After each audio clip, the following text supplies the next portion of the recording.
اس کو آپ سیاسی اور ادارہ اکانومی اور یہ سارے کا سارا دونوں جڑے ہوئے ہیں۔ اکٹھا یہ بھی معاملہ ایک ہے، خاموش پیغام ہے۔ یہ بھی ایک ہاں یس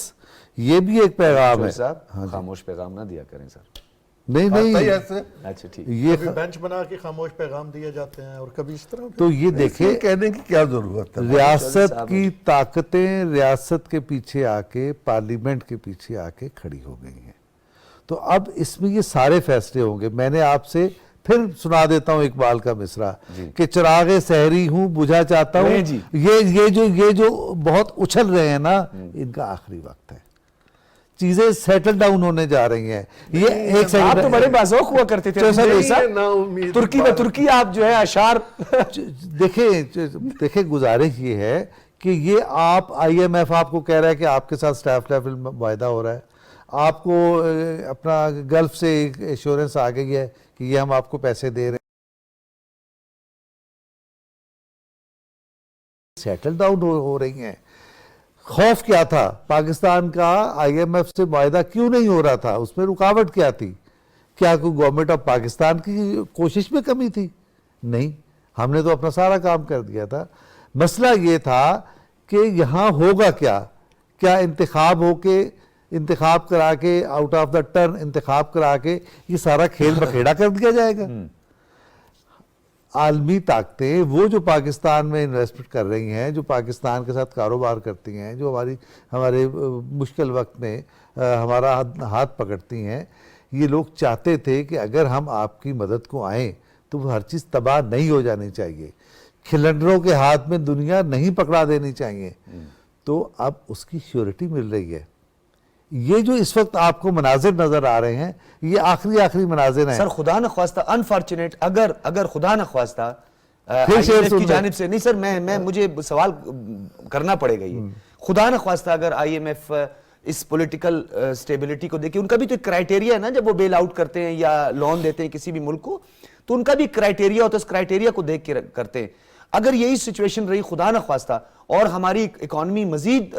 جو ہے وہ تباہی کی طرف چلی گئی، who is responsible؟ یہی کوئی ذمہ بات ہے، داری لے میں گئی نہیں۔ یہی عرض کر رہا ہوں ڈاکٹر صاحب، میں نے یہ عرض کیا کہ اب تک جو چیزیں آگے نہیں بڑھ رہی تھی اس کے سبب یہی تھا جو خدشہ آپ بیان کر رہے ہیں۔ اب وہ خدشات سے آگے نکل گیا معاملہ، ہم ہی ہیں چراغ آخر شب، ہمارے بعد اندھیرا نہیں اجالا ہے، تو اب اجالے کی طرف جا رہے ہیں، یہ خوشخبری کا لمحہ ہے۔ بالکل۔ اس کے بعد اب آپ کو یہ دھما چوکڑی اس طرح نہیں دکھائی دے گی، یہ آپ اس کو چاہے خبر سمجھ لیں چلے خبر یا خوشخبری سمجھ لیں۔ ایک فکرہ کہہ دوں، شیر کے ساتھ ہونا چاہیے سر، ورنہ اجازت نہیں دوں گا۔ ٹھیک ہے، وہ کشتے ویراں والا شعر تم یاد کر رہے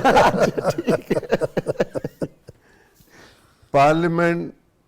کسی صورت اپنی بالادستی سے دستبردار نہیں ہوگی۔ نہیں ہوگی، ہوگی، یہ تو حکومت نے اور یہ دیکھیں یہ آخری جنگ ہے پارلیمنٹ کی بالادستی کی، اور اس میں آخری موقع پارلیمنٹ کا ہوگا اور وہ فیصلہ کن موقع ہوگا۔ ٹھیک ہے جی درست کہہ رہے ہیں، ہماری جن اون صاحب آپ ذرا باڈی لینگویج جرنلسٹ جو ہیں وہ صرف اور صرف جو ہے وہ حالات کو ہی نہیں دیکھتے، وہ جسچر کو بڑا دیکھتے ہیں، باڈی لینگویج کو بڑا نوٹ میں وہی حکومت کی کیا باڈی لینگویج، آن کی باڈی لینگویج دیکھیں۔ میں یہی کہہ رہا ہوں کہ ہماری یہ ایک جیسی ہوتی ہے ہمیشہ۔ وفاقی وزراء سے ابھی بات ہوئی ہے، یہ اجلاس شروع ہونے سے پہلے یا کل جن سے بات ہوئی، اور کل آپ نے دیکھا کہ وفاقی وزیر قانون نے بڑے کھلے دل کے ساتھ آن ایئر ٹی وی پہ میرے ہی سوال تھا، وہ اچھے سوالات کرتے ہیں، جس میں میں نے ان سے یہ کہا تھا کہ 2 جونیئر ججز کو آپ نے ووٹ کر کے جو ہے وہ لاہور اور سندھ سے لائے تھے، تو انہوں نے قوم سے معافی مانگی ہے، انہوں نے کہا ہے کہ میں اس پہ، اور یہ بڑا پن ہے، بڑا پن ہے، یہ بڑا پن ہے، ایکسیپٹیبلٹی، ایک چیز کو ایکسیپٹ کر لینا، کہ ہمیں اس وقت کھڑا ہونا چاہیے تھا، مجھے کھڑے ہونا چاہیے تھا، ہم کھڑے نہیں ہوئے، اب کھڑے ہو گئے ہیں۔ یہ میں آپ کو خبر بتا دوں جو آپ کہہ رہے ہیں، اب یہ کھڑے ہو گئے ہیں۔ اب جو اجلاس 5 بجے بلایا گیا ہے اس کے لیے ایک قرارداد تیار کی جا رہی ہے۔ قرارداد پہ آپ سے زیادہ کام مکمل ہو چکا تھا۔ کمیٹی روم نمبر 2 میں آصف علی زرداری موجود تھے، بلاول موجود تھے،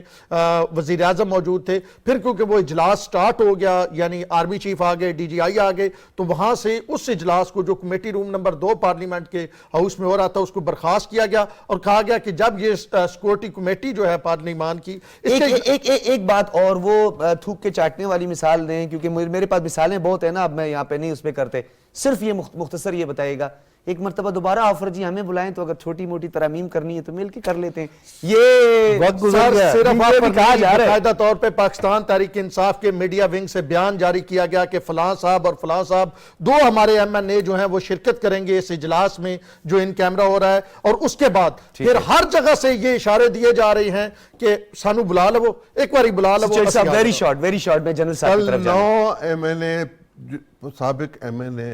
PTI کے وہ اسپیکر کے چیمبر میں آ کے بیٹھے رہے ہیں اور وہ یہ گزارش کرتے رہے ہیں کہ ہمیں آپ بحال کر دیں اور ہمیں اسمبلی کی رکنیت میں واپس آنے دیں. ٹھیک ہے جنرل صاحب آپ کی طرف آؤں گا. قومی سلامتی سے متعلق جو امور ہیں اس پہ تمام سٹیک ہولڈرز کی مشاورت بھی ہونی چاہیے. اگر کوئی سٹیک ہولڈر آن ہی نہ کرے, کسی فورم کو ہی آن نہ کرے, اس کے بعد اگر کوئی فیصلہ ہو جائے تو اگر وہ اس پہ تنقید کرے تو کیا وہ کوئی سیٹسفیکٹری یا وہ اس کی کوئی ایکسیپٹیبلٹی ہوتی ہے؟ پھر دیکھیں اس سوال کا تو میں بڑا بریف جواب دوں گا کہ اگر ایسا ہوتا ہے تو بس اس کو اگنور ہی آپ کر سکتے ہیں, ٹھیک ہے. لیکن 2 اور چیزوں ہے جس کے اوپر میں بات کرنا چاہوں گا. پہلی بات, آپ نے IMF کی لونز کی بات کی. خدا نہ خواستہ اگر ہم جو ہے نا ڈیفالٹ کرنے والے ہوں تو وہ اس میں جو ہے نا بہت سارے ہمارے پاس جو ہے ریمیڈیز ہیں کہ گورنمنٹ جو ہے وہ ڈیٹ ری شیڈولنگ کر سکتی ہے, اور یہ ہوتا رہتا ہے, یہ کوئی ایسی بڑی بات نہیں ہے. ہمارے ڈیٹ جو ہے وہ ری شیڈول ہو جائیں گے. اچھا, پھر یہ ہے کہ دیکھیں یہ جو پروونشل اسمبلیز کو 2 پروونشل اسمبلیز کو ڈیزالو کیا گیا ہے, تو ایک سپریم کورٹ کے ڈسینٹنگ جج صاحب نے ایک بہت ہی قانونی اہم نقطہ یہ اٹھایا تھا. جسٹس اطہر من اللہ صاحب نے جی ان اسمبلیز کو, جی ہاں, ان اسمبلیز کو بغیر کسی وجہ کے جو ان کو ڈیزالو کیا گیا تھا, کیا یہ بذات خود ایک آئینی قدم تھا؟ بالکل. اب آپ یہ دیکھیں کہ 18th امینڈمنٹ کے بعد سے یا کسی ایک شخص کی خواہش پر کیا گیا, یہ سوال انہوں نے کیا تھا. ہاں, تو اب یہ دیکھیں نا کہ 18th امینڈمنٹ کے بعد سے مرکز کے پاس جو اختیار تھا کہ گورنر راج صوبوں میں نافذ کرے, وہ ابھی بالکل نہیں ہو سکتا, کیونکہ اگر وہاں پہ ایک ایمرجنسی کی سچویشن بھی ہوتی ہے وہ نہیں ہو سکتا. تو 18th امینڈمنٹ میں مرکز سے یہ اختیار لے لیا گیا تھا, لیکن یہ کمی رہ گئی ہے کہ اب بغیر کسی وجہ سے آپ یہ پروونشل گورنمنٹ کو ڈیزالو کر سکتے ہیں, تو اس کو ریزالو کرنے کی ضرورت ہے. اور ساتھ ساتھ اگر آئین میں یہ بھی لکھا گیا ہے کہ تمام الیکشن جو ہے وہ ایک ساتھ ہونے چاہیے, کیئر ٹیکر کو کرنا چاہیے, تو یہ بھی آپ دیکھیں کہ کانٹرڈکشن ہے. اور اگر یہ کانٹرڈکشن ہے تو اس کے اوپر میرے خیال میں جو فیصلے ہیں وہ صرف نیشنل اسمبلی میں ہو سکتا ہے میرے خیال کے مطابق. سر ماضی میں ہوتا رہا, الیکشن ڈیلے ہوئے, سیکیورٹی چیلنجز کی وجہ سے ماضی میں ہوتے رہے. آپ دیکھیں ہمارا خیبر 1, خیبر 2, رائے نجات, رد الفساد, آپریشن زربیاز, کامبنگ, انٹیلیجنس بیسڈ آپریشنز ہوتے ہوئے, تو ہمارے بہت سارے قومی ایشوز اور امور جو تھے وہ کچھ عرصے کے لیے پسے پشت چلے گئے. تو ہم نے انتخابات ضرور کروانے ہیں سر, خدا نہ خواستہ کوئی بڑا مس ہیپ ہو جاتا ہے تو یہاں پر تو کوئی سٹیک ہولڈر جو ہے وہ ذمہ داری لینے کے لیے بھی تیار نہیں ہوگا. ہاں, بس ابھی ہم یہ ایکسپیکٹ کر سکتے ہیں کہ بہترین تو اس کا یہ ہے کہ سیاسی حل اگر نکلتا ہے تو سب سے بیسٹ ہوگا. اور اس کے علاوہ دیکھیں پھر آپ گورنمنٹ کے پاس کیا آپشن ہے, ایمرجنسی کا نفاذ ایک اچھا آپشن نہیں ہے, اس کے اوپر ریفرینڈم کرانا بھی ایک آپشن ہے, لیکن وہ بھی اچھا آپشن نہیں ہے. اور بیسٹ یہی ہے کہ اس کو افہام تفہیم کے ساتھ جو ہے مل کر اس کا ایک سلوشن نکالا جائے. جنرل صاحب ایک اس میں سوال بڑا اہم ہے, اس ٹکراؤ کی حالت میں اس آئینی بحران کا خدا نہ خواستہ جو خدشہ ہے بادی النظر, اگر ایسا کچھ ہو جاتا ہے خدا نہ خواستہ تو نقصان سیاسی جماعتوں کو ہوگا یا عوام کو ہوگا؟ ایک اگر مجھے اجازت ہے. جی میں جنرل صاحب جی آپ رسپونڈ کریں, پھر ڈاکٹر صاحب بھی کچھ کہنا چاہ رہے ہیں. ہاں دیکھیں, اس میں کہہ رہا ہوں کہ نقصان اس کا پاکستان کا ہوگا, پاکستان کے لوگوں کا ہوگا, تو اور پاکستان کے مفادات اس کا نقصان ہوگا. اسی لیے تمام میرے خیال میں سیاستدانوں کو اور سٹیک ہولڈرز کو اس کا خیال رکھنا ہوگا. ویری شارٹ ڈاکٹر صاحب کچھ کہنا چاہتے ہیں؟ میں اتنا کہہ رہا ہوں کہ جب آپ کو بعض اوقات آپ کو کچھ چہرے اچھے نہیں لگتے, کچھ لوگوں کا کام اچھا نہیں لگتا, تو پھر آپ گند ڈالتے ہیں. تو پھر گند ڈال کے پیچھے نہ ہٹ جایا کریں,